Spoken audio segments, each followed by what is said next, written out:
মাত্র ২টি উপকরণ দিয়ে বাদামের এই কটকটি তৈরি করা যায়, যা দেখলে ছোটবেলায় ফিরে যেতে ইচ্ছে করে। আর আমাদের এখানে এটাকে বলা হয় বাদামের গাট্টা। আপনাদের অঞ্চলে কি বলা হয় তা অবশ্যই কমেন্ট করে জানাবেন। আজকে বরিশালের বাদাম দিয়ে বাদামের কটকটি বানাবো। আর এই বাদামগুলো আনা হয়েছে আমার ভাইয়ের শালীর শ্বশুরবাড়ি থেকে। দেশি চীনা বাদাম খেতে এমনিতেই অনেক মজা। এখানে অনেকগুলো বাদাম ছিল, আর এখান থেকে কিছু বাদাম ভেজে খাওয়া হয়ে গেছে। বাকি যা আছে এগুলো দিয়ে এখন বাদামের কটকটি বানাবো। আর সেজন্য এই যে আস্ত বাদামগুলোর খোসা ছাড়িয়ে ভিতর থেকে বাদামের বিচিগুলো বের করে নেওয়া হচ্ছে। আর এখন এই যে সবগুলো বাদাম সুন্দরভাবে আমি বের করে নিয়েছি। আর এবার চুলায় একটা তাওয়া বসিয়ে চুলার আঁচ একেবারে কমিয়ে এই বাদামগুলো ভেজে নেব। একটু নেড়েচেড়ে দিলেই সুন্দর বাদাম থেকে কিন্তু ঘ্রাণ চলে আসবে। চুলার আঁচ অবশ্যই কমিয়ে ভাজতে হবে, নয়তো বাদাম মুচমুচে হবে না আর বাদামগুলো পুড়ে যাবে। সবগুলো বাদাম আমি ভেজে নিয়েছি। আর এই যে বাদামের যে খোসাগুলো আছে, এই যে এগুলো আমি এভাবে সবগুলো বাদাম থেকে সুন্দর করে তুলে নিয়েছি। তারপরেও আরও কিছু বাকি আছে, এগুলো আমি হাত দিয়ে এভাবে ঘষে ঘষে বাদাম থেকে খোসাগুলি সব তুলে নিচ্ছি।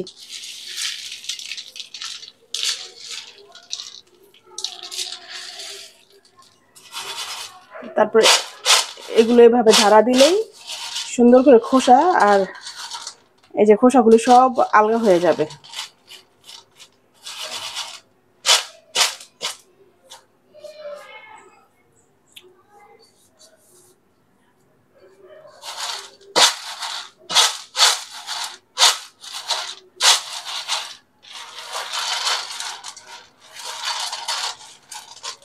এই যে বাদামগুলি খুব সুন্দর করে পরিষ্কার করে নেওয়া হয়ে গেছে। খেয়াল করলে দেখতে পাবেন আমি কিন্তু প্রতিটা বাদাম এভাবে ডলা দিয়ে 2 ভাগ করে নিয়েছি। এই যে দেখুন বাদামগুলো কিন্তু আমি এই যে এইভাবে ডলা দিলাম। ডলা দেওয়ার পরই এই বাদামগুলি এই যে 2 ভাগ হয়ে গেছে। আর এরকম 2 ভাগ করেই বাদামের গাঁটটা বানাতে হবে। চুলায় হাঁড়ি বসিয়ে দিয়েছি, আর এখানে দিয়ে দিচ্ছি 2 বাটি চিনি। 1 বাটি দিয়ে দিলাম।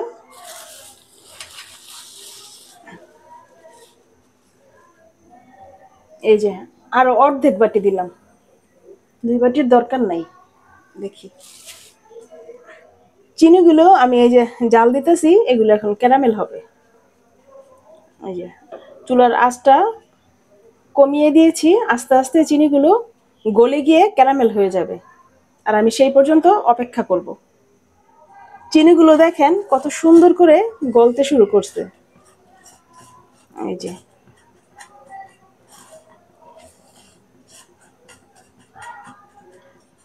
কিছুক্ষণ জাল করার পর দেখুন চিনির শিরা কতটা দারুণ হয়েছে আর কি সুন্দর ক্যারামেল হয়েছে। অনেকটা ঘন হয়ে এসেছে। আর এবার আমি দিয়ে দেব এই যে এক বাটি বাদাম, যেগুলো আমি ভেজে রেখেছিলাম। এখন এই চিনির সাথে এই বাদামগুলো কিছুক্ষণ জাল করে নেব।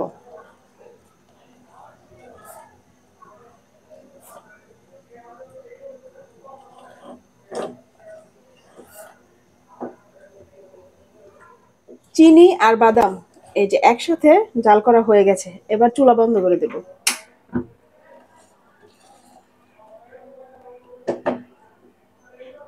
এবার আমি চুলা থেকে নামিয়ে নেব।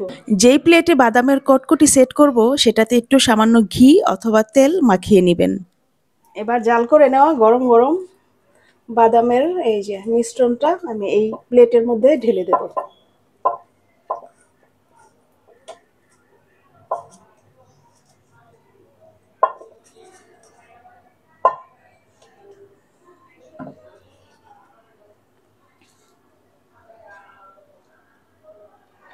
প্লেটে ঢেলে নেওয়ার পর একটু ঝাঁকিয়ে দিলেই খুব সুন্দরভাবে এটা সেট হয়ে যায়। আর ইচ্ছে করলে একটা চামচ অথবা বেলুনের সাহায্যেও আপনি এটা চেপে চেপে বসিয়ে দিতে পারেন। আর এটা ঠান্ডা হতে বেশি সময়ের প্রয়োজন হয় না। আর এখন কিন্তু অনেক গরম, আমি একটু অপেক্ষা করব ঠান্ডা হওয়ার জন্য। প্রায় 20 মিনিট পর ফিরে এলাম। এই যে দেখুন বাদামের গাঁটটা একেবারে জমে গেছে। এবার একটা চাকু দিয়ে আমি সাইড থেকে এভাবে তুলে নেব। এই যে দেখুন কত সুন্দরভাবে উঠে গেছে। দেখতে পেরেছেন কি দারুণ হয়েছে? হুম, দারুণ না? কি সুন্দর হয়েছে। এবারে একটা চাকু দিয়ে আমি টুকরো করে কেটে নেব। আপনি ইচ্ছে করলে হাত দিয়েও ভেঙে নিতে পারেন। কারণ এই বাদামের গাঁটটা এখন একেবারেই মুচমুচে রয়েছে। আর এখন আমি এই যে চাকু দিয়ে সুন্দরভাবে কেটে নিচ্ছি। একটু শক্ত, তারপরেও সুন্দরভাবে কেটে নেওয়া হচ্ছে।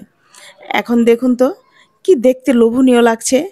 মনে হচ্ছে না একেবারে বাজার থেকে কিনে আনা হয়েছে। কিছু চাকু দিয়ে কেটে নিয়েছি আর কিছুটা আমি হাত দিয়ে ভেঙে দেখিয়ে দিচ্ছি। আর এগুলো একটা এয়ারটাইট বক্সে ভরে রেখে দিতে পারবেন অনেক দিন। আপনার ঘরে ছোট বাচ্চা অথবা মেহমানদের দিতে পারবেন। আর খেতে কিন্তু অসম্ভব মজা। আমি একটু পাতলা করে তৈরি করেছি। আপনি ইচ্ছে করলে আরেকটু ভারী করে তৈরি করে নিতে পারেন। কিছু, কিছু খাবারের স্বাদ কখনোই ভুলা যায় না। তার মধ্যে এই যে বাদামের কটকটি বা বাদামের গাঁটটা, এর স্বাদ আমি কখনোই ভুলতে পারি না। আগে যখন ছোটবেলায় মেলায় বা বিভিন্ন দোকানে যেতাম, এই বাদামের গাঁটটা কিনে আনতাম। এখনকার দিনের বাচ্চারা এই খাবারের সাথে প্রায় অপরিচিত। কারণ অনেকেই এই মিষ্টি জাতীয় খাবার পছন্দই করে না। তবে আমার কাছে সবসময়ই ভালো লাগে। আজকের এই রেসিপি কেমন লাগলো তা অবশ্যই কমেন্ট করে জানাবেন। ভালো লাগলে ভিডিওটি শেয়ার করে দিবেন। আর আজকের মতো বিদায় নিচ্ছি। আবারও আসবো নতুন কোনো রেসিপি নিয়ে। সেই পর্যন্ত সবাই ভালো থাকবেন। আল্লাহ হাফেজ।